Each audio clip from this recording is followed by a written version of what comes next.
So thank you everybody for joining us for another webinar organized by Princeton.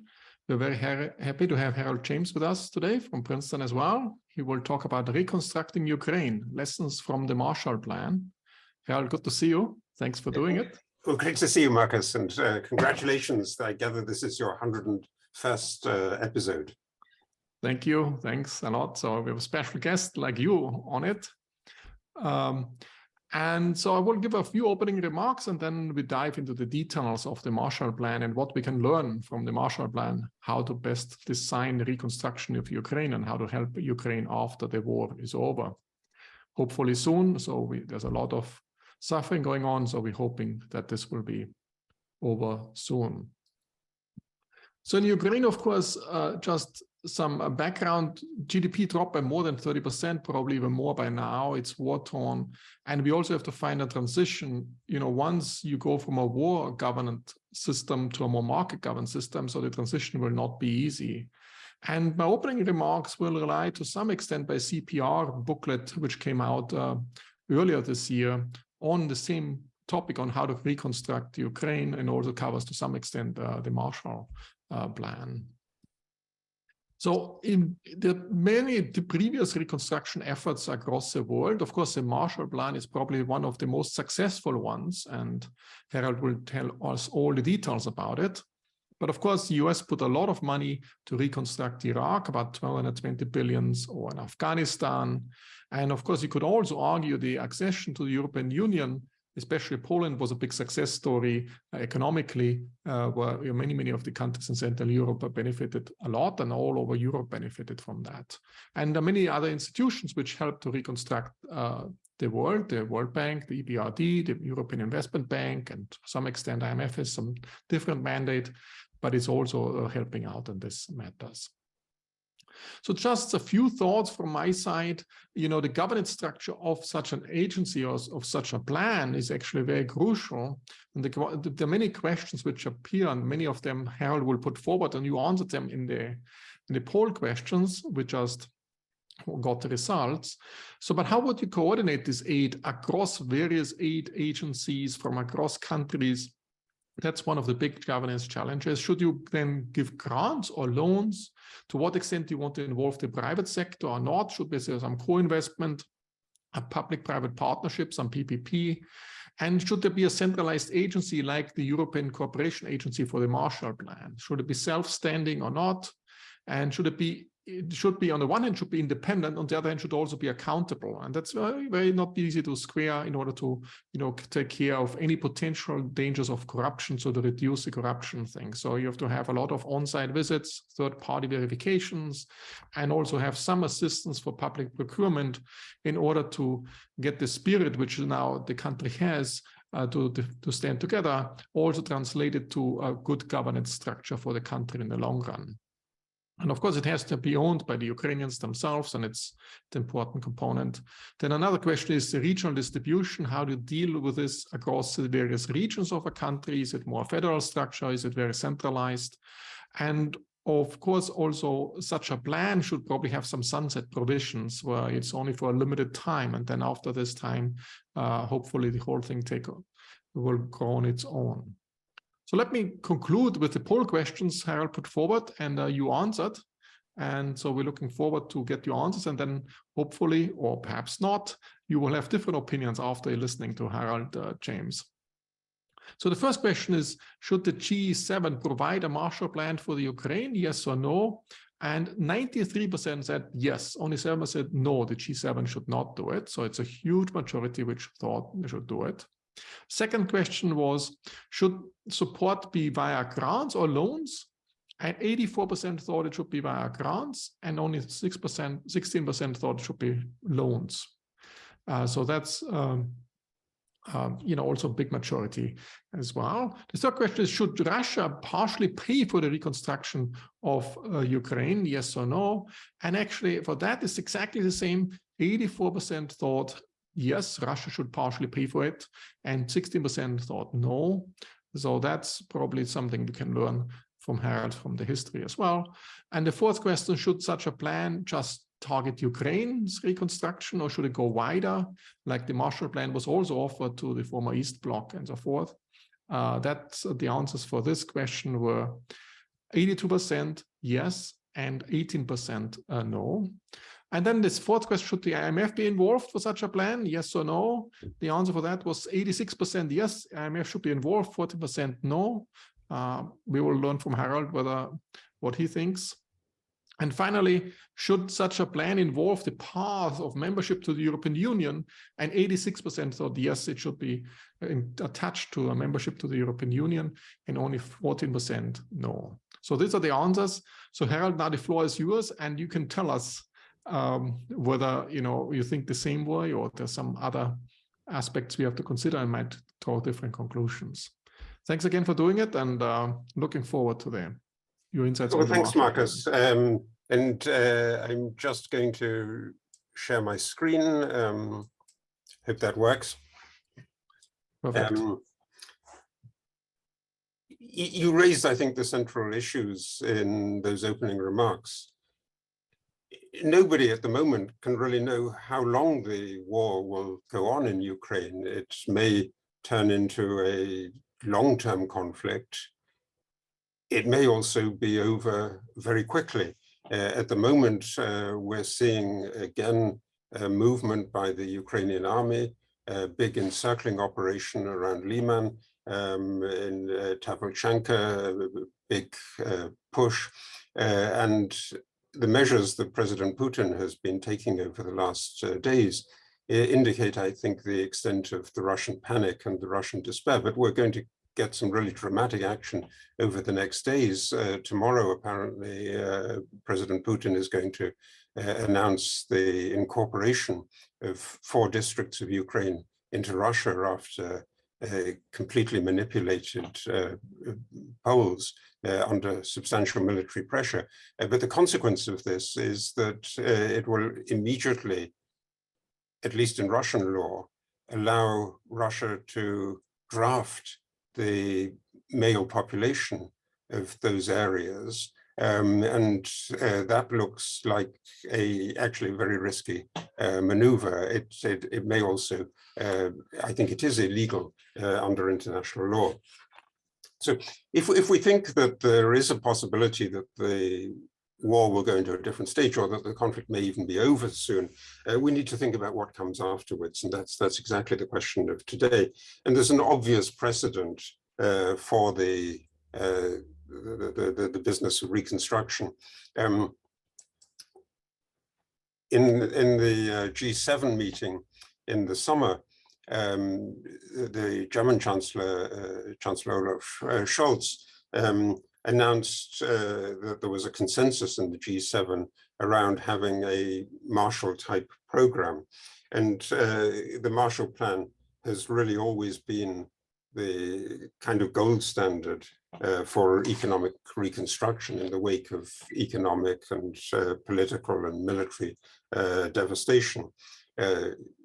There's a substantial push in the past for something like the Marshall Plan for East Central Europe, for the former Soviet Union in the 1990s in the aftermath of the collapse of communism, for Iraq after the 2003 war, for the Middle East after the Arab Spring, for Syria after the Syrian conflict, for West Africa and the Saharan district in the 2010s, for Haiti after the earthquake and political unrest. But mostly these demands fall on deaf ears, and people are worried.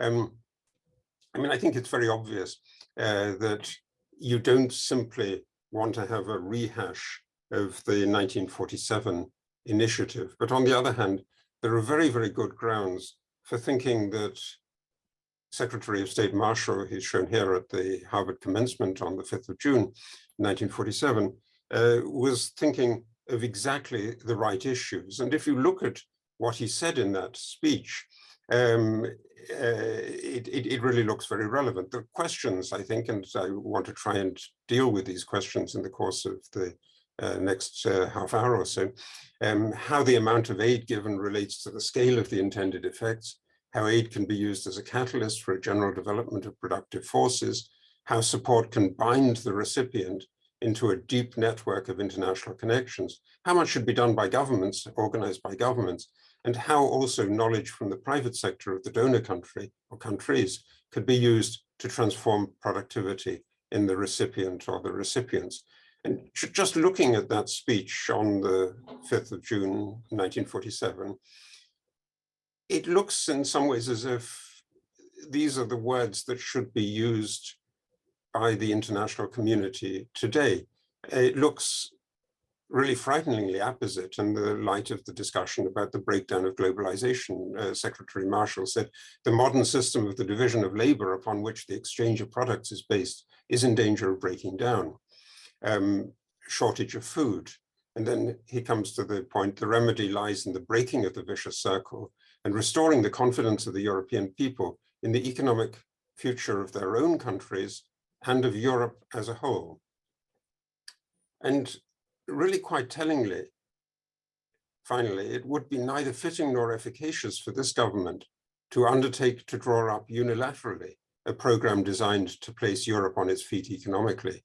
This is the business of the Europeans. The initiative, I think, must come from Europe, and that may look surprising for those of you who think that this is a fundamentally American-launched program.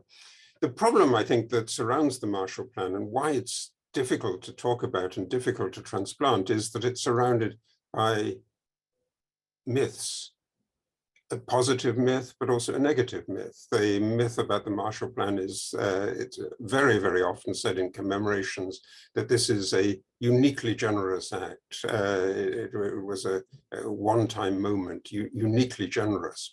And at the same time, in part because of the Soviet reaction to the Marshall Plan, and this was pushed over and over again on the peoples of Eastern Europe, and it still has an echo that the Marshall Plan was simply a tool of US imperialism. So there's a positive myth, uniquely generous act, and a negative one, the tool of US imperialism. In order to understand that a bit better, I think it might be good to think about the evolution of the Marshall Plan, because the timing actually matters quite considerably. And as a historian, I'm sensitive to these timing issues. The 5th of June, when the Harvard commencement speech was made, was already in the full flight of the Cold War. And there was a civil war in Greece, a civil war in Turkey, and it looked as if the Marshall Plan was part of that Cold War. But the first indication of such a plan that Secretary Marshall gave was not in Harvard, but in another university, in Princeton, in fact, on the Alumni Day. It was the first speech he made as Secretary of State on the 22nd of February in 1947. The civil war in Greece and Turkey hadn't broken out at that point. So it's less clear that there's a Cold War. But what Marshall is talking about the restoration of the productive facilities of the world, but also of democracy. And the Marshall Plan was, and Markus pointed that out, it was offered to a wide range of countries in Eastern Europe as well as in Western Europe. And some of those were under the control of the Soviet Union, and under the control of the Soviet Union, Poland and Czechoslovakia didn't participate in the initial conference of the Marshall Plan. So let's look at the details of this operation a bit more. Mostly to Western Europe. This is the total of grants and credits from the United States as a proportion of GDP year by year from 1947, when the program was launched, to the expiration in the early 1950s. And you can see how Western Europe dominates absolutely everything. Other Europe barely exists, the Near East Africa, insignificant, Western Hemisphere insignificant, and a bit going to the Asia-Pacific region. This is the share of US GDP, starting with about 2.5% in 1947, and then gradually decreasing as you get into the early 1950s, and as the program really begins to be effective, but also as the priorities change, and the priority of the United States shifts then in the early 1950s to a conflict. So, but it could also be that this number is going down because US GDP is going up. That's correct, but it's not going up by quite as much as this. I mean, it doesn't. It's not doubling in this period, so it is falling off, the amount of Marshall aid. And this is the proportionate distribution of assistance under the European Recovery Programme. You can see that the lion's share of it actually goes to the allies of the United States and the makers of the post-war world, Britain and France, and a much smaller share goes to West Germany or Italy, although I think often in commemorations and so on, the Marshall Plan is most remembered and most celebrated and most discussed in Germany, and the Marshall Plan is regarded very, very frequently, and I think correctly, as being part of the package that made for German prosperity and German recovery in the 1950s. So let's look at that by share of country. What was the criteria? Which country gets how much? Was this political, or why was UK and France getting so much? Of course, they were allies, but was there some objective criterion for that? Or well, there are contradictory assessments that are pushing this. I wanted to get a bit into this later because it matters also whether you're a debtor or a creditor country within the European system. And Britain was a big debtor. There were some creditors, and trying to work this out was one of the tasks that the ECA, the Economic Cooperation Agency, was dealing with. I mean, it also obviously matters in terms of size. This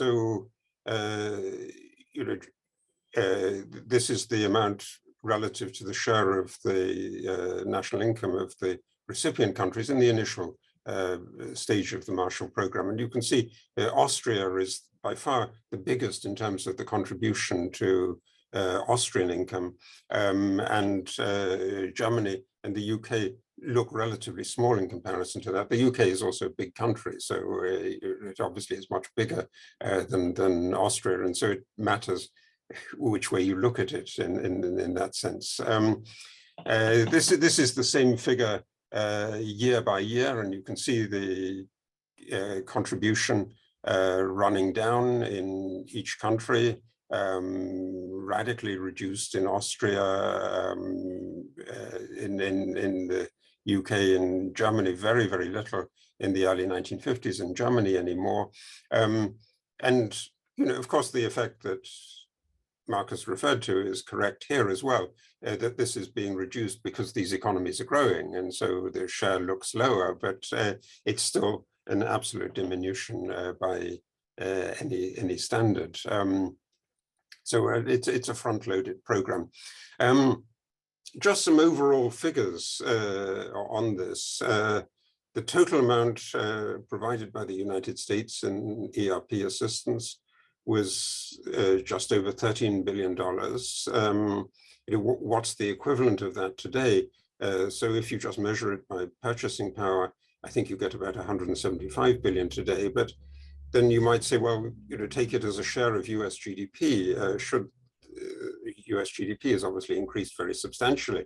And if it's 5% of GDP in the beginning of the Marshall Plan, that would suggest a very, very substantial sum, over $1 trillion.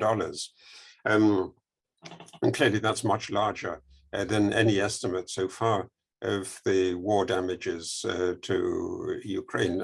Obviously, we're not at the end of the conflict, and people are worrying about the terrifying possibilities of last gasp destructive measures by Putin's Russia, the destruction of power plants, targeting atomic power plants, even the release of tactical nuclear weapons. So we don't know what the damage is going to be. The comparison, Ukraine's GDP last year before the conflict, 534 billion, clearly shrinking very dramatically as large parts of the economy in the country are hit by the war. Javier Fernandez would like to know whether these numbers are they grants or credit or loans.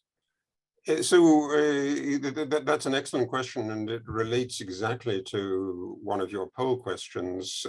So 90% of the aid that was given in the Marshall Plan in ERP was in the form of grants, not loans. And the idea was, particularly in some countries with a very high debt level, the UK had an enormous debt level as a result of the Second World War and of the US lending program immediately after the war. You don't want to add to that debt level.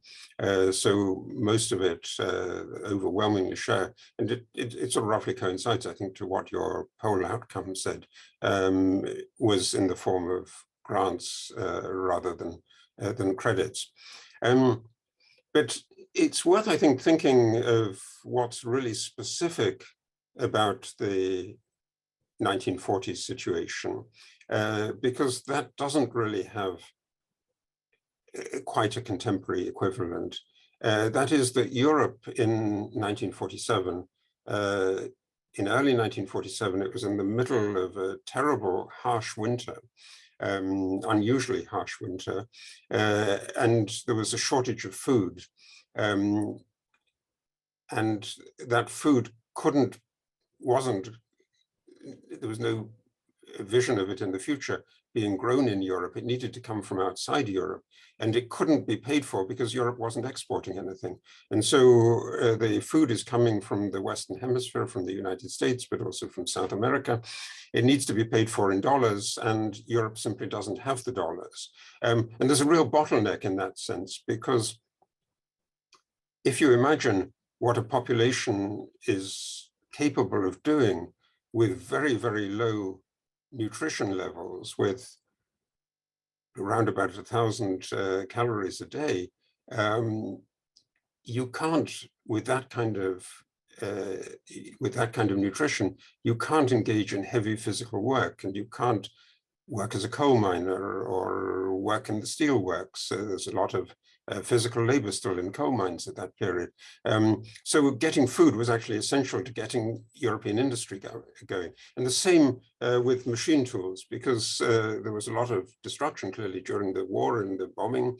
And before the Second World War, the three major providers of engineering equipment and machine tools have been the United States and Germany and Japan, and Germany and Japan are knocked out.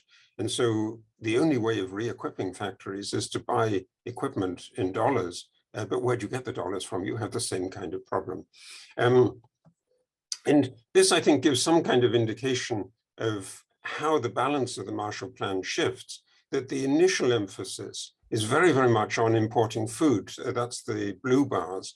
And then it shifts to importing raw materials and importing engineering equipment. A number of additional points here that are worth thinking about in terms of the particular framing of the Marshall Plan. How did it work? European importers bought goods from the United States or from South America. They didn't pay for them in dollars. They couldn't pay for them in dollars, but the importers would pay their governments in their domestic currency. And then the United States government would pay the exporters in dollars. If you think about the consequence of that, you can see the double effect of what the Marshall Plan is doing. It's creating not only the bottleneck imports that are needed to relieve the European bottlenecks, the food or the machine tools, the equipment, raw materials. It's doing that, but it's also giving the government, in each case, in each country, a substantial stock of resources in their domestic currencies, which they can use for investment projects. And that indeed is also one of the reasons why the Marshall Plan is thought of as such a major success, in that it gives the government a scope to intervene strategically. And the big headline moves of the late 1940s, the Monet Plan in France, or the Reconstruction Plan in Germany, those are all based on the counterpart funds mobilized by the French or the German governments. So Harold, are you proposing that for Ukraine we should do the same thing? Or is this one big successful element of the Marshall Plan? Or is the bottlenecks are they similar for the Ukraine as they were for after the Second World War for Europe?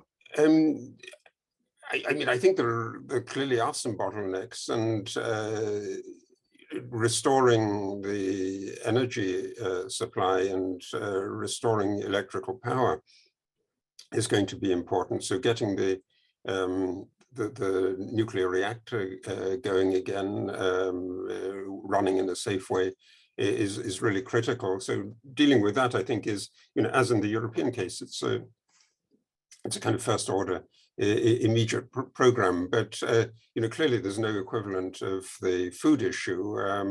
On the contrary, really, Ukraine is as everybody knows, I think by now, is a major exporter of grain, and some countries in the Eastern Mediterranean, but also as far away as Indonesia, are dependent on the import of Ukrainian grain. So it's not the case that Ukraine can't export anything either. And in that sense, this is a very, very particular case, but there are bottlenecks. And I wanted to come, when I think about the lessons to be drawn from what might be viewed as the contemporary equivalent of the engineering or the machine tool bottleneck. And these counterpart funds, there was no issue of, funds moving the wrong direction. Was the US watching over it? Or how the national government and German government, for example, was spending it, and which projects, or who decided? Nobody told the governments what to do, and that indeed is part of the project of a kind of democratic education, really, that you want to leave things to governments, and you don't want to control everything to Washington. That's very much the spirit of the 1947 announcement, where Marshall is saying very explicitly, this has to come from the Europeans. We can't tell them exactly what to do on this. And so it's the German choice, for instance, or the Italian choice to concentrate on hydroelectric energy, which is one of the big priorities of the initial reconstruction. So no conditionality on any of these funds. And how did you avoid that could be in one country there's some corruption, it goes in the wrong hands? There was no danger of that. Well, of course there's a danger of that, but accepting the danger of that is really accepting the reality of life. If you want to get a democracy going, this is also the period, for instance, that there's a big effort in Italy to make good the unbalanced development of Italy in the past, after the Industrial Revolution, where the North is industrialized and the South is lagging more and more behind. And a lot of resources that are directed by the Italian government move into the South, into the Mezzogiorno. And clearly there are issues with that in terms of corruption, but it's important actually not to worry too much about that, actually. If it really worried so much about that, it would have been, I think, counterproductive. So Paolo Di Betta, he would like to know, he asked the question whether some of this money was actually flowing back to the United States, and it was essentially some hush money to finance anti-communist parties. That's one of these negative myths which didn't really happen. Okay. I was going to talk about that a bit later, but indeed, some part of it is spent on rebuilding the intellectual infrastructure as well as the physical infrastructure. And if you think about a country like Germany, where they'd been living under the dictatorship and under a system that directed thought. It's important to expose Germans to other kinds of thought. And I have a little story that I wanted to tell about that if I get to it in the course. I mean, at the moment, I wanted also to focus on, two other aspects. I mean, they're partly raised already. One is to do with the question of debt. So does it matter whether you're in debt or not? And some countries like the UK had a very heavy external debt. Other countries, Germany in particular, didn't have any kind of external debt because the external debt was owed in the old currency of wartime Germany, the Reichsmark, mostly to countries in Eastern and Southern Europe, Greece or Hungary or Romania, as a consequence of wartime commerce and the way in which Germany sucked resources out of those countries that were paid for initially by big balances in the German central bank, but those are valueless in 1948. Should there have been an attempt to revalue those German obligations and impose some kind of debt? Well, people are terrified there of the legacy of the First World War and the idea that the post-First World War peace settlement failed because too severe a burden was placed on Germany. So Germany is in effect not in any kind of debt position. It also has very little in the way of external assets or very little in the way of domestic assets, because the same kind of devaluation affected the German population, and the 1948 currency reform that in a way is part of the general package of the Marshall Plan. The 1948 currency reform was really a substantial expropriation of Germans with any kind of monetary asset. So the debt issues are complicated, but they are part of the reason, for instance, why it's important from the point of view of the United States and why the UK needs, for instance, a substantial amount of assistance. And then I wanted also to think about the way in which there were individual projects which were financed by the Marshall Plan. And this goes a little bit into your question about control, where the United States also identifies some targets which might be built up very, very frequently in energy production or in iron and steel. But you can see also how only a small proportion of this, relatively small proportion, about a quarter, came from the Marshall Plan, and the rest came from the countries themselves. So even in the projects that were designed in Washington by the ECA, they're not entirely financed. They're only a quarter financed in Washington.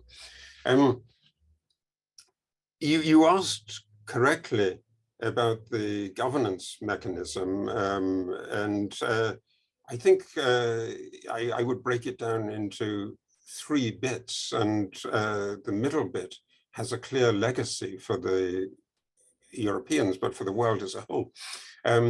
That the Washington agency is the Economic Cooperation Administration, and the very, very influential figure who was the chief administrator of that was Paul Hoffman. And the idea is to involve US business and labor and agricultural interests, so involve the private sector on a big scale in the committees that decide and think about where it might be good to recommend the flow of funds, and in particular also looking for markets for American goods. On the European side, the Organization for European Economic Cooperation, which later transmutes into the Organization for Economic Cooperation and Development when it stops being simply a European affair. But at the beginning, it's a technical way of managing the flow to particular sectors, food and agriculture, each through a little committee, coal, electricity, oil, iron and steel, so on, raw materials, machinery, non-ferrous metals, chemical products, timber, pulp, paper. So there's a thought there, and Hoffman is very, very keen on making that point, that Europe can't think of these issues in terms of individual country programs alone. It's, I think, particularly evident in the case of the connection between coal and iron and steel, because there is a big French iron and steel industry, but little coking coal in France, and the coking coal comes from Germany. So in a way, the source of the Franco-German tension had been the fact that iron ore is in France and coking coal is in Germany, and you really need to bring them together. And that was exactly Hoffman's vision. And you could see him as one of the originators or progenitors of the idea of a united Europe. And he does talk about a European Union very, very frequently. So the idea is that this advice is going to create linkages. And finally, there's the technical side of it. The world in the 1930s had been more and more a world of bilateral settlements and bilateral clearing arrangements. And the idea is to resurrect the international economy. And that's what Marshall had stressed. That's also what the Bretton Woods institutions are supposed to do. So it's really important to multilateralize the payment system. And this is a kind of interesting aspect in the sense that the obvious institution to have managed that would have been the International Monetary Fund that was created at the Bretton Woods Conference and starts operating just before the Marshall Plan starts operating in 1946. But the US State Department is very, very suspicious of the International Monetary Fund at this moment. The first US executive director of the IMF was the former assistant to the Treasury Secretary, Harry Dexter White, who's accused of being a Soviet spy. Whether or not he was a Soviet spy, what he thought he was doing, is the subject of an ongoing controversy. The most recent book by James Boughton believes that he's not, and I think sets out convincing evidence that he was not a spy, but he thought that aiding the Soviet Union was in the national interest of the United States. The State Department, in this increasingly Cold War climate, doesn't want to do anything like that. And so it insists that the payments are multilateralized through an institution that had originally been designated to be wound up in the Bretton Woods Articles of Agreement, the Bank for International Settlements, which was accused of having collaborated with the Nazis. So the view is that whatever the BIS is, it's not a pro-Soviet institution, and so it can be relied on. And you see there, I think, a bit of the negative picture. So this is the side of it, I think, that gets the negative headlines, that this was also part of the Cold War. And George Kennan, who plays a key role in designing both the US big diplomatic strategy, the containment strategy, and the Marshall Plan, writes about the inauguration of organized political warfare as a result of what Stalin is doing. And this is a response to Stalin. The NSC in the summer of 1948 sets up a network of clandestine organizations to challenge Stalin. Well, you asked about how much of this goes into propaganda. Well, it depends what you mean by propaganda. So I wanted to tell a story about this man who I knew reasonably well in the 1980s and 1990s, a really great man, American journalist called Melvin Lasky, who was a Trotskyist in the 1930s and in the war. And after the war in 1945, went to Berlin as a young journalist with the deliberate goal as a Trotskyist of asking awkward questions of the Soviet military representatives. So he was constantly irritating the Soviet representatives, but also the US representatives by his rather aggressive questioning. And then he told me how in the summer of 1947, the American military, the head of the US military government in the United States, General Clay, Lucius Clay, asked him to come and have a drink with him. And General Clay said, "Young man, it seems to me that you're the right kind of person to start up a magazine to revitalize German intellectual life. And that was this magazine called Der Monat, which really got all the post-war intellectuals going and was a great front. But I mean, was it also a front for anti-Soviet propaganda? Of course it was, but it was also genuinely a contribution to the German dialogue. So that's the negative side. Let me come to some lessons then, because I think you rightly want me to think about the lessons of this episode. First of all, a large amount of money is going to be required for reconstruction. But it's important to remember that the United States was not the source of the major funding or the investment required for the entire European reconstruction effort after the Second World War. And the same principle should apply to Western governments funding Ukrainian reconstruction. Secondly, and this is the bottleneck question, you need to immediately restore the capacity to earn foreign currency from exports. And you can think of examples in electrical equipment, but maybe also the devastated steelworks that everybody saw pictures of in Mariupol. But I think in a longer term perspective, the longer term bottlenecks are going to be in high-tech sectors, and that's where it's desirable to involve the private sector.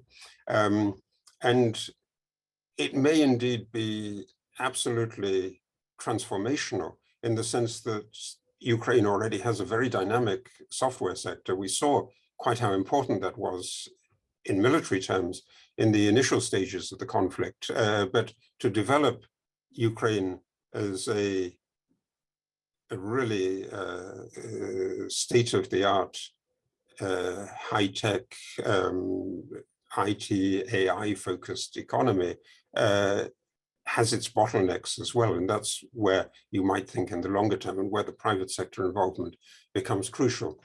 Thirdly, the question of debt relief.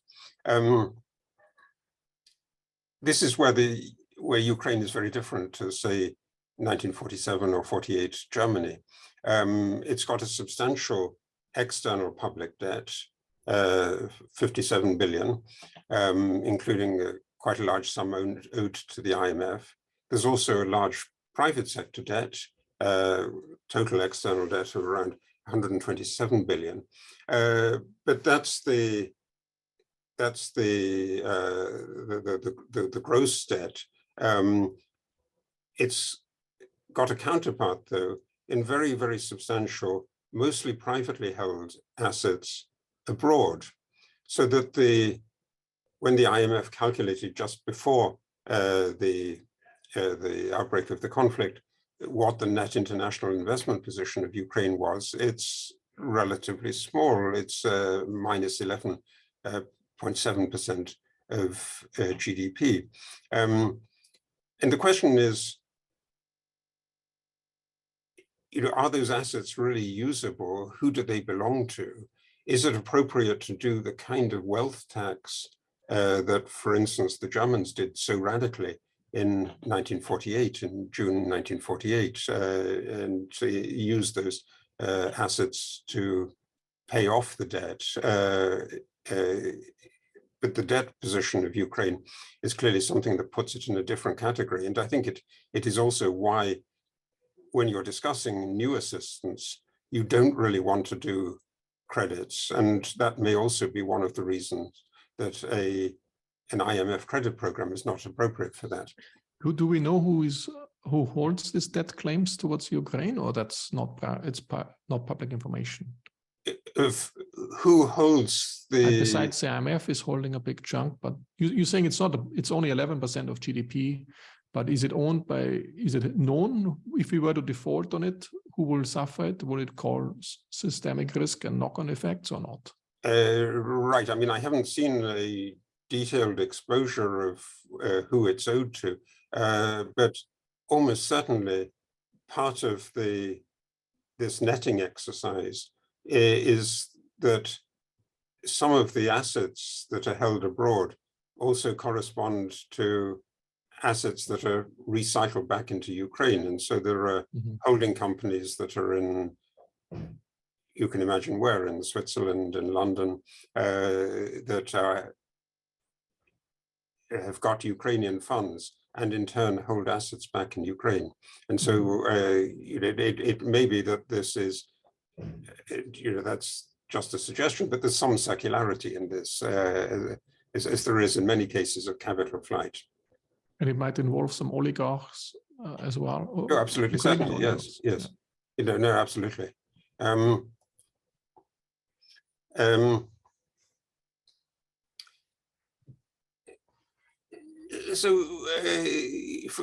the employment of some part of the funding of reconstruction at the discretion of the recipient government and the style of these Marshall Plan counterpart funds is a key part of the process of creating ownership and building democracy, and it's vital if you want to restore normality.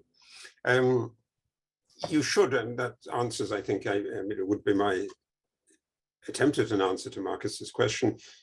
You should be concerned about the potential for corruption, but too intrusive a monitoring by outsiders and outside institutions, as opposed to democratic and transparent control. I think the overall emphasis must be on transparency, would be counterproductive. Fifth, and that's really the heart of the Marshall Plan, is that it's about creating cross-border commercial and financial linkages, restoring a globally connected world. It's absolutely essentially part of Paul Hoffman's vision. And it's important to note, I think, that the issue of closer engagement with the European Union was the critical element that precipitated the Maidan demonstrations in November 2013 that then led to the change of government that infuriated Mr. Putin and so on, and led Russia on the path to war. Sixthly, and this is one of the questions that you had on your poll, it's difficult at the moment with the world as it is right now to think of a world multilateral institution such as the IMF effectively managing this process, because as long as there are geopolitical tensions, it's obvious that Russia or China might block the effective restoration of a democratic and sovereign Ukraine. In general, it's also, I think, important to say that the IMF was designed as a political institution and designed to think about security issues. The BIS is a much more technical institution, and in general, the less politicized the administrating organization is, the better it is for the chances of success and the less the negative pictures get built up. But so you wouldn't say that G7 can do this. It needs to have an institution behind. It needs to have an institution behind. And if the G7 does it, it's going to really flip very quickly into this. It's only good for the G7. It represents the interests of the G7.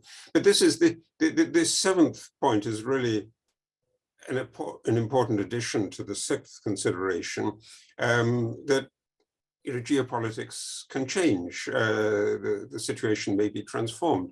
And Ukraine has played an important part in the Chinese vision of the Belt and Road Initiative, and there's a strong historical interest of China in Ukraine's development. And so I think you really do need some kind of flexibility. And so that's another reason why the G7 is not quite the ideal, because you really want China to cooperate in this. And the more technical it is, the more likely I think you can get that effective cooperation. But do you think the BIS is the right institution, which is very much central bank focused and less on this reconstruction focused? Well, I mean, the BIS was critical in the 1940s because it was above all a payments issue, and it was a question of multilateralizing payments. And there, the BIS was exactly the right institution to do that. But no, I mean, I think this is not really a payments issue. We don't have those big questions, and so I mean, nothing in this slide is recommending that the BIS should be the institution that does this. It really requires a lot of private sector engagement, I think, is also a big part of the vision.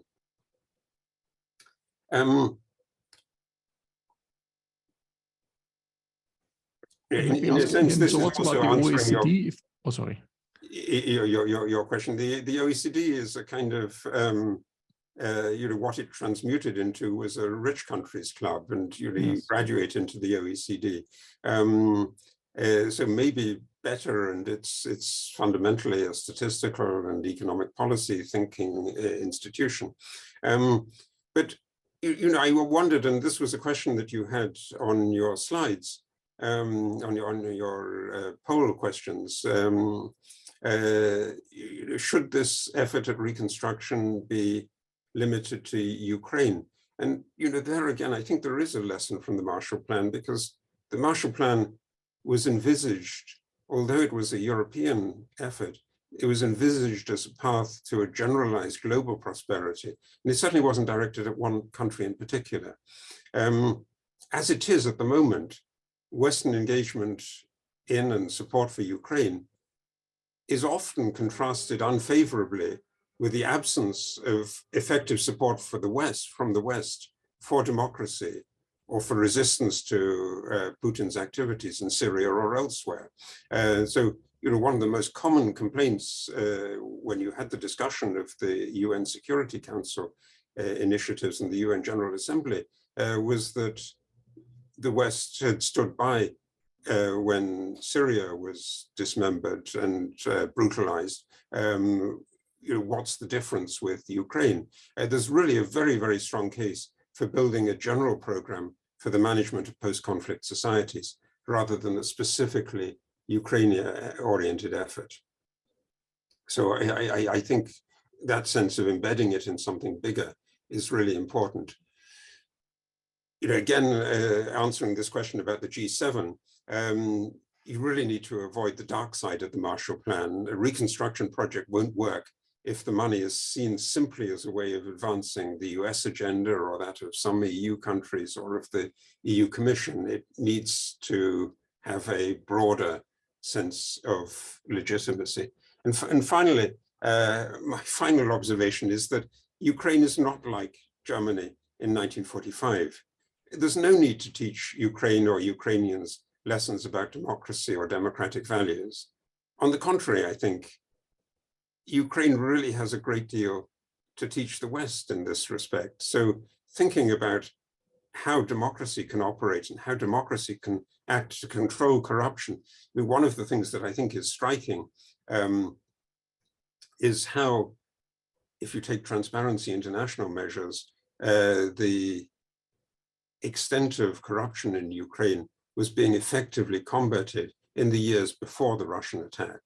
So Ukraine has been moving up in these Transparency International indices. And what the war has done has been to create a quite unique sense of national solidarity, of the legitimacy of institutions, but I think also a really good base for constructing a much better and much more dynamic post-war economy. Because one of the things that I think you need to think about is that Ukraine was a very poor economic performer from 1990 to last year. Poland, Russia grew much more quickly. Ukraine was held back in large part because of corruption measures. But what's happening in Ukraine now is on its way to transforming that situation. And we shouldn't think that we need to create magazines like Demonat for Ukrainians just right now. Thank you. Thanks a lot, Harold. Sure. So I wanted to ask you several questions which also came up in the Q&A from the audience. But one I would like to come back first is this counterpart fund. So you're proposing, like the Marshall Fund, it should be designed the same way or similar way, that the Ukrainian government essentially decides the final investments and can pay with Ukrainian currency. And then it can essentially buy then the goods from abroad with euros or dollars. Is this the way to go forward, or one way to go forward? I mean, in the sense that if you think what's needed for reconstruction is, a gigantic amount of employment, also that people will be working on rebuilding things, on rebuilding infrastructure, on rebuilding damaged accommodation. There's a lot of destruction of housing in around Kiev as well from the beginning of the attack, but above all in eastern Ukraine, but also in the south, in Odessa. Exactly, it doesn't make any sense to pay the people who are doing that reconstruction in dollars or euros. I mean, that's quite counterproductive. They need to be, and they should be paid in domestic currency. And coming back to the debt issues, you would say, oh, for West Germany, what worked really well is to essentially wipe out the existing debt structures, but you would not make this a precondition in a sense, but it would be very helpful. Is this summary what you said? Right. I mean, I think you would have to think what you do with the debt very carefully, because you can. I mean, those net figures are in a way not really what you should be interested in. I mean, the precise accounting of each bit of the debt is crucial. I mean, you might really destroy important corporations by just wiping everything out, and to say that there is no external debt anymore and that all claims on Ukraine are then seized, I think is likely to be a chaotic situation. The German position in 1947, 1948 was really pretty unique, and some historians, analysts, I think particularly of Albert Ritschl at LSE, has really made that point that it was the debt cancellation rather than the rather small amount of Marshall aid that was crucial for the German economic recovery. But that was really starting at zero. And you have Ukrainian corporations, some of whom have had very heavy ties to Russia, and some of whom have not had heavy ties to Russia. Do you deal with that? I think it's impossible to give a general overall solution to that, answer to that question. So there's some other questions. So do you think actually Russia will try to offer the competing reconstruction plan for the annexed regions? Of course, they might not stay annexed. Do you think Russia will do something, or is even capable to do something similar to subsidize? Which I'm not sure is clear at all, that there will be annexed regions in the long run. I mean, that's an incredibly interesting question. I can see, how that would fit into a particular Russian view, because the view that it was clearly articulated, for instance, in Putin's big essay last summer, in the summer of 2021, was that Ukraine has no purpose in existing on its own, is part of Russia, historically part of Russia. And so, a big Russian reconstruction effort to put it in line with the Russian state ideology and so on would be entirely in Putin's mentality, in his mental world. But is that going to happen? I mean, it's really, particularly if you think of the, the question of what does it mean to be a successful economy in the 21st century? What Russia has demonstrated basically since the early 2000s, since Putin came into power, is that it has a vision that isn't compatible with that. It's about energy supply and using energy as a way of getting a political grip on neighboring countries. That's a vision that really has very little future. I mean, the more you think that decarbonization is an important part of the international agenda, the less that kind of future has for Russia or Ukraine. So, you know, I can't imagine that Ukrainians would find this interesting or attractive. You know, the key of these programs is really that the countries themselves have to be engaged. People have to be engaged. You have to want to do it. And this kind of vision of, you know, Russian energy-based economy it also leads itself to all the traditional problems of energy-based economies, that the rents get siphoned off by a small elite. Democracy finds it difficult to exist in those circumstances. So there are many, many reasons why that's both implausible and unattractive. So final question is, of course, you know, there's a lot of initiatives here on the green finance side, ESG and all this, to favor certain investments over others, like green investments over non-green investments. Do you think the decision should be also tilted for these programs in this way? Or do you think that's, you know, that's all up to the country, to the Ukrainians to decide? Or there should be some guidance in this regard as well? I mean, this is going to be a global question. So how do you get many, many countries to agree to this and to see that big carbon emissions are a danger to a common future? But putting it into the program, I think, is actually difficult, and it also it raises this interesting question of how you spread this recovery in terms of time, because in the immediate future, it's really important to get the energy supply back, and that means getting the atomic reactors to work again. It means getting the coal-fired power stations to work again, you know, just in order to restore ordinary life.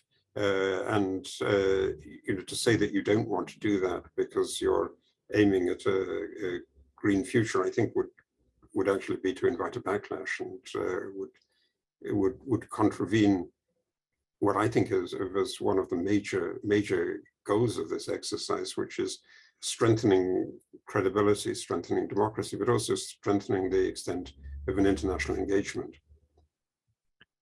Thanks a lot, Herog. That was fantastic. And thanks for answering all the questions as well. But they're impossible questions to answer, of course.